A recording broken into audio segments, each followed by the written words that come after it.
They never saw her rank. Not really. She stood at the tactical display every morning, her voice calm and measured as she proposed contingencies no one asked for. Commander Rachel Winters had spent 23 years in the Navy, most of them in the background. Her strategies filed away as interesting but never implemented. Until the day everything went wrong. Until the moment her plan, the one they'd dismissed 3 days earlier, became the only thing standing between a disaster and a miracle. And when it worked, the room didn't erupt in cheers. It went completely, profoundly quiet. The Combat Information Center at Norfolk Naval Station hummed with the controlled chaos of a routine morning. Banks of screens glowed in the dim light, casting blue shadows across the faces of sailors monitoring frequencies, radar contacts, and satellite feeds. The air smelled of coffee, electronics, and the faint metallic tang of recycled air pushed through decades-old ventilation systems. Commander Rachel Winters stood at the edge of the tactical display, her hands clasped behind her back. She was 58, her dark hair pulled into a regulation bun, gray strands visible at her temples. Her uniform was immaculate, her posture perfect, her presence somehow both solid and invisible. She'd learned years ago how to occupy space without demanding attention. Lieutenant Commander Brad Simmons leaned over the display, tracing ship movements with his finger. "Standard patrol pattern," he said confidently. "We maintain current positions, rotate the picket ships every 12 hours. Textbook coverage." Captain James Harrington stood at the head of the table, arms crossed. He was a broad-shouldered man in his late 50s, his face weathered by 3 decades at sea. "Agreed. Keep it simple. No need to complicate a routine operation." Rachel's fingers tightened slightly behind her back. She'd reviewed the intelligence reports that morning. Twice. The patterns were there, subtle, easy to miss, but unmistakable if you knew what to look for. Communication frequencies cycling in non-standard intervals. Fishing vessels holding positions they shouldn't. Weather patterns creating blind spots in satellite coverage. "Sir?" she said quietly. Harrington glanced at her, his expression neutral. "Commander Winters, I've prepared an alternative deployment plan," she continued, her voice steady. "Based on the intelligence from the past 72 hours, I believe we should consider repositioning the frigate group to cover the eastern approach. There are indicators that suggest—" "Indicators," Simmons interrupted, not quite hiding his dismissive tone. "Commander, we've been running this patrol for 6 months. Nothing's changed." Rachel met his gaze calmly. "That's precisely what concerns me, sir. Predictability creates vulnerability." Harrington's jaw shifted slightly. He looked at the display, then back at her. "Your plan, Commander. Where is it?" She reached into the folder she'd been holding and extracted a single sheet, a tactical overview she'd drafted at 0400 that morning. The recommendations were clear, the reasoning sound, the risk assessment thorough. Harrington studied it for perhaps 10 seconds. Then he set it down. "Interesting analysis, Rachel. But we're not going to overhaul a functioning operation based on a hunch." "It's not a hunch, sir," she said quietly. "It's pattern recognition." Simmons exhaled through his nose. "With respect, Commander, we've all been doing this a long time. Sometimes a fishing boat is just a fishing boat."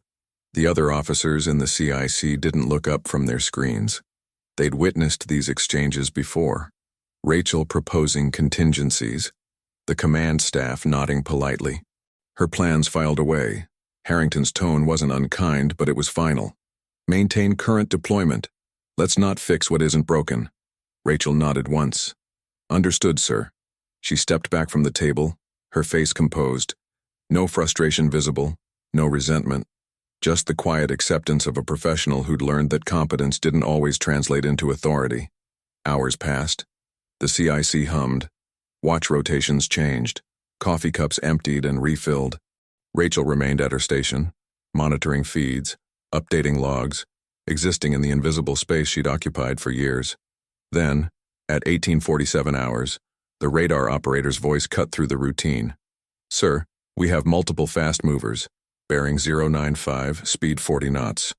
They weren't there 30 seconds ago." Harrington moved to the display instantly. "Classification? Unknown, sir. No transponders. Pattern suggests coordinated movement." Simmons leaned in, his confidence from that morning suddenly absent. Could be smugglers or... They're not smugglers, Rachel said quietly from her station. Every head turned toward her. She didn't move, didn't raise her voice. They've been waiting for the satellite gap. Fishing vessels provided forward observation. This is the vulnerability I identified this morning. Harrington's expression shifted. Options. Simmons scrambled to the display, his hands moving quickly. We can reposition the destroyer group, but it'll take 40 minutes to close the gap. If they maintain speed, they'll be through before we can intercept. Harrington finished. His voice had gone flat, controlled. The tone of a commander realizing he'd miscalculated. The CIC went very quiet. Only the hum of electronics and the soft beeping of tracking systems filled the space. Rachel reached into her jacket pocket. Her fingers closed around something worn and familiar, an old tactical map, plastified and folded, its edges soft from years of handling. On the corner, in faded ink, were the words, "Trust your instincts. Adam Harrison." She'd carried it for 24 years, since the day in the Persian Gulf when her warning had saved 17 lives. Since the operation that should have defined her career but instead became a footnote in someone else's report. Her thumb traced the Admiral's signature, and suddenly, she wasn't in Norfolk anymore. The CIC dissolved around her, the screens, the voices, the weight of being invisible. The temperature dropped. The air tasted of salt and heat. The fluorescent lights became the harsh, unfiltered sun of the Strait of Hormuz in 1999. She was 28 again, standing in a destroyer's CIC, watching patterns no one else seemed to see, listening to frequencies that didn't quite match their declared purpose, feeling the certainty in her gut that something was about to go terribly wrong. The destroyer USS Cole, not the one that would be attacked a year later, but a sister ship on patrol, cut through the calm waters of the strait. Lieutenant Rachel Winters stood at the communications station, headphones pressed to her ears, her notebook filling with signal intercepts and frequency patterns. Her division officer, Lieutenant Commander Price, was reviewing supply manifests at the next station. "Winters, you've been staring at that screen for 3 hours. Take a break. Sir, I need you to look at something." Price sighed but moved to her station. Rachel pointed at the waterfall display showing frequency activity over the past 6 hours. "These fishing vessels, their radio traffic is cycling in patterns. Look here, transmission every 40 minutes, duration exactly 90 seconds, then silence. All of them synchronized. Maybe they're coordinating their nets," Price said. "At 40-minute intervals? For 6 hours." Rachel's voice remained respectful, but there was steel underneath. "Sir, that's not fishing coordination. That's observation reporting." Price studied the display more carefully. His casual dismissal faded. "You think they're spotting for someone? I think they're tracking our patrol pattern, and I think something's coming." Within 20 minutes, she was standing in front of the ship's captain, explaining her analysis. He was a veteran officer, skeptical but willing to listen. "Or you're saying these fishing boats are hostiles?" "I'm saying their behavior is inconsistent with commercial fishing, sir. And if I'm right about the pattern, the next transmission window opens in 18 minutes. If someone's planning an intercept, that's when they'll move." The captain's jaw worked. "And if you're wrong, Lieutenant, we'll have scrambled half the fleet for nothing." Rachel met his eyes steadily. "Then I'll own that, sir. But if I'm right and we do nothing, we won't get a second chance to respond." Silence stretched across the small briefing room. Then the captain nodded once. "Battle stations, defensive posture. If nothing happens in 30 minutes, we stand down." The ship went to alert. Sailors moved quickly but without panic. The practiced efficiency of a well-trained crew. Rachel returned to her station, her hands steady despite her racing heart. 17 minutes later, the radar lit up. 4 fast attack boats, moving at high speed from concealed positions along the Iranian coast. They'd been waiting in the radar shadow of the fishing vessels, invisible until the moment they committed. But the Cole was ready. Weapons systems locked. Course altered. Support called in. The attack boats saw the response and broke off, vanishing back into territorial waters before shots were fired. No casualties. No damage. Just a near miss that would be classified, debriefed, and filed away. Admiral Harrison came aboard 2 days later. He found Rachel in the mess, eating alone. He sat across from her without asking, setting a cup of coffee down. Your analysis saved this ship, Lieutenant. I just did my job, sir. No, Harrison said quietly. You did what most people can't. You saw what wasn't there yet. You trusted your instincts when everyone else trusted routine. He pulled the tactical map from his briefcase, the one from the operation, and slid it across the table. Keep this. Remember that competence doesn't need permission to be right. Rachel took the map, her throat tight. Thank you, sir. Harrison stood, then paused. The Navy needs more officers like you, Winters. Don't let them make you doubt that. But the years that followed proved otherwise. Fitness reports praised her technical skill but questioned her non-traditional approaches. Promotion boards passed her over twice. She watched less competent officers advance while her insights were credited to senior commanders who'd initially ignored them. She stayed because she believed in the mission. She stayed because somewhere, someone might need her to see the pattern one more time. She blinked, and the Persian Gulf faded. The heat dissolved. The memory released her back into the present. The Norfolk CIC came into focus around her. Cooler, dimmer. 24 years later, her hand still rested on the folded map in her pocket, but something had changed. Captain Harrington was standing directly in front of her station now, his expression unreadable. Commander Winters, he said, his voice cutting through the controlled chaos of the CIC. Your plan, the one from this morning. Do you still have it? Rachel's hand moved from her pocket to the folder still sitting at her station. She pulled out the single sheet she'd presented 8 hours earlier. Yes, sir. Harrington took it, his eyes scanning quickly. Then he looked up at Simmons. Execute this. Now. Simmons blinked. Sir, we don't have confirmation that... I'm not asking for confirmation, Commander. I'm giving you an order. Harrington's voice carried the weight of 3 decades of command. Commander Winters saw this coming. If her analysis was right about the timing, it's right about the response. Move the ships. The CIC shifted into motion. Orders transmitted. Course corrections issued.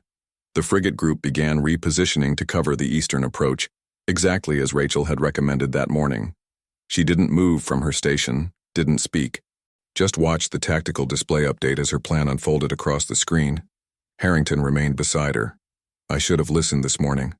You're listening now, sir, Rachel said quietly. I almost listened too late, he replied. The fast movers on radar continued their approach, clearly expecting to find the gap Rachel had identified. But instead of an opening, they encountered 3 frigates positioned precisely to intercept. The hostile contacts slowed, hesitated, then turned away, their advantage eliminated. No shots fired, no confrontation. Just a flawlessly executed defensive maneuver that made aggression pointless. The entire sequence took 8 minutes, and when it was over, when the hostile contacts had withdrawn completely, the CIC went absolutely silent. Not the silence of confusion, the silence of recognition, of officers realizing they'd witnessed something they'd almost missed.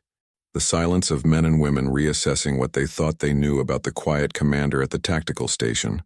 Lieutenant Commander Simmons stood at the display, staring at the screen. His earlier confidence had evaporated, replaced by something that looked uncomfortably like humility. He glanced at Rachel, then away, his jaw working as he processed how wrong he'd been. Other officers paused at their stations, looking toward her with expressions that ranged from surprise to respect. The young ensign at the communications desk caught her eye and nodded once. Acknowledgement from someone who'd just learned what competence looked like when it was finally heard. But no one cheered. No one congratulated. The operational focus remained absolute, because that's what professionals did. Victory wasn't celebrated in a CIC. It was confirmed, logged and learned from. Captain Harrington stepped forward, his voice carrying across the room. Well executed, everyone. He paused, then added deliberately. Commander Winters, your analysis was accurate. Your plan was sound. I should have implemented it this morning. It wasn't an apology. Command didn't apologize in front of the crew, but it was acknowledgement. Public validation from an officer who could have claimed credit, who could have let the moment pass unremarked. Instead, he'd made sure everyone knew. Rachel met his gaze steadily. Thank you, sir. Harrington held her eyes for a moment longer, something unspoken passing between them. He'd been there 24 years ago. He'd been a junior officer on the Cole when she'd made that call in the Gulf. He'd remembered, and he'd just made sure everyone else would remember too. The silence held for another beat. Then normal operations resumed, status reports, frequency checks, routine transmissions. The CIC returned to its steady rhythm, but something fundamental had shifted. Authority had become visible, not through rank or volume, but through results, through the undeniable reality that competence, when finally trusted, delivered exactly what it promised. Rachel remained at her station as the watch rotations continued. Officers who'd never spoken to her directly now asked quiet questions about her analysis, genuinely interested in understanding how she'd seen what they'd missed. She answered each question with the same calm precision she'd maintained for 23 years. No bitterness, no resentment, just the steady professionalism of someone who'd never doubted what she knew, even when everyone else had. As the evening watch settled in, Harrington returned to her station. This time he carried 2 folders. He set them down carefully. "I'm recommending you for the Atlantic Fleet Tactical Analysis Group," he said quietly. "They need someone who sees patterns before they become problems. Someone who doesn't need permission to be right." Rachel looked at the folders. Transfer orders. A new position. The kind of assignment that recognized not just competence but strategic vision. "I appreciate that, sir," she said. "But respectfully, I'd like to stay here." Harrington's eyebrows rose. "Rachel, this is a career-making opportunity. You've earned it." "I know, sir." Her voice was soft but certain. "But I think I can do more good here. Training the next generation to see what I see. Making sure the voices that get dismissed today are heard tomorrow." Harrington studied her face. Then he nodded slowly, understanding. "You want to change how we listen?" "I want to change what we value, sir. Technical expertise, pattern recognition, instinct that comes from experience, not just rank." She paused. "The Navy needs more than just my analysis. It needs to stop ignoring the people who've been right all along." Something shifted in Harrington's expression, respect deepening into something closer to admiration. "Then I'll recommend something else. We're implementing a new tactical planning protocol. I want you to design it. A system that ensures non-conventional analysis gets evaluated on merit, not hierarchy. Can you do that?" Rachel felt the weight of the question. Not just what she could do, but what it would mean. A legacy beyond her own career. A change in how the Navy identified and valued competence. "Yes, sir," she said. "I can do that." Harrington extended his hand. Rachel shook it. "Firm, professional, equal. Good," he said. "Because I'm tired of being wrong when you were right. And I suspect I'm not the only one." 6 months later, Commander Rachel Winters stood in a conference room at the Naval War College in Newport, Rhode Island. The room was full. 30 officers, ranging from lieutenants to captains, gathered for the inaugural briefing on the new Winters Protocol. The protocol was simple in concept, but revolutionary in practice. Tactical analyses from any officer, regardless of rank, would be evaluated by an independent review board before being dismissed. Pattern recognition would be weighted equally with traditional threat assessment.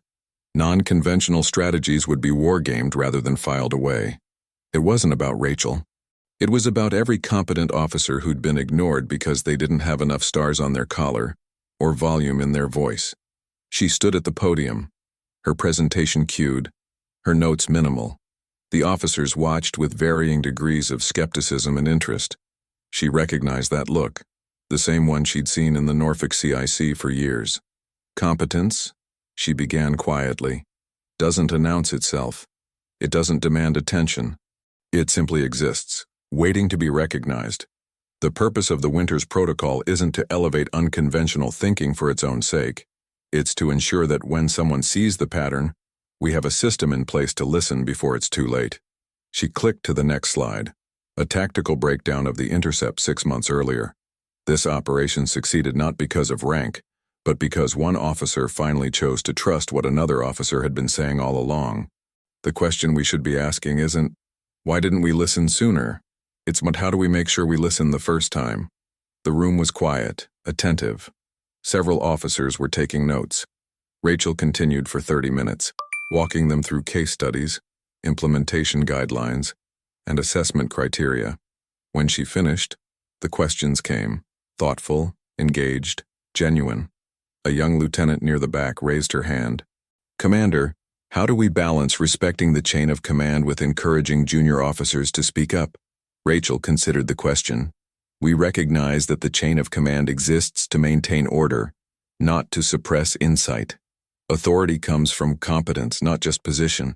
When we respect both, we create an environment where the best ideas rise regardless of who suggests them." Another officer, a captain with decades of sea time, leaned forward. "What happens when the unconventional analysis is wrong?" "The same thing that happens when conventional analysis is wrong," Rachel replied. "We evaluate, we learn, and we adjust. The protocol doesn't remove accountability. It removes the barrier that prevents good analysis from being considered in the first place."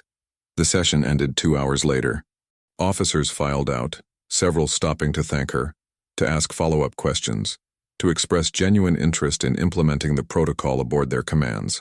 Captain Harrington waited until the room had cleared. "You did well, Rachel." "It's just the beginning, sir. It's more than that." He held up a tablet, showing a message from Atlantic Fleet Command. "They're expanding the protocol fleet-wide. Every CIC, every tactical planning cell, every operational command, your name's on it." Rachel took a slow breath.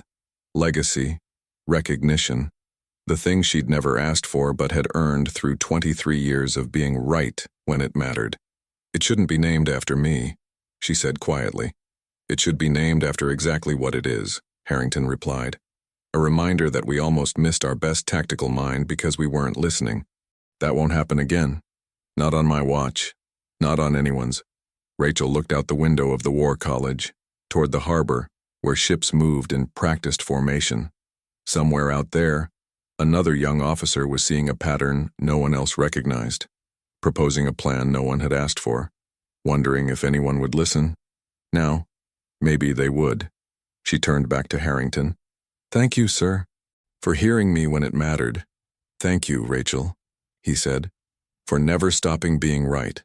3 years later, on a quiet morning at Norfolk Naval Station, Commander Rachel Winters, now Captain Winters, sat in her office reviewing assessment reports from the latest protocol implementation. The results were measurable: faster threat recognition, more dynamic tactical responses, improved operational outcomes. But the numbers that mattered most were different. Junior officers reporting they felt heard, non-conventional analyses being evaluated fairly, competence being recognized before crisis forced it into visibility. A knock at her door. She looked up. A young lieutenant stood in the doorway, nervous but determined. "Captain Winters, I'm Lieutenant Sarah Chen. I've been reviewing communication patterns in the South China Sea, and I think I've identified something unusual. My chain of command says it's probably nothing, but..." Rachel recognized that expression, the uncertainty, the frustration, the knowledge that you're seeing something real but can't make anyone else see it. She gestured to the chair across from her desk. "Sit down, Lieutenant. Show me what you found." Chen's relief was palpable. She opened her tablet, launching into her analysis with the rapid precision of someone who'd been carrying this alone. Rachel listened. Really listened. The way Admiral Harrison had listened to her 25 years earlier. The way Harrington had finally listened 6 months too late. The way she'd promised she would always listen.